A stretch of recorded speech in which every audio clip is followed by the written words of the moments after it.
Hello, today I'm in Audi Q5. In this video I'll show you how to make phone calls via car's system.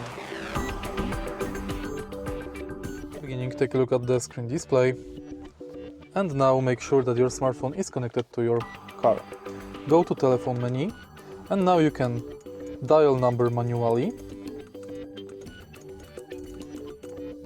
You can go to memory and select it from directory, numbers dialed, missed calls, received calls, or you can store current number.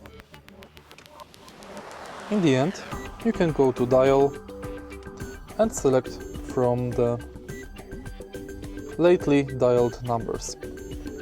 And that's basically it. If you find this video helpful, please leave like, comment and subscribe.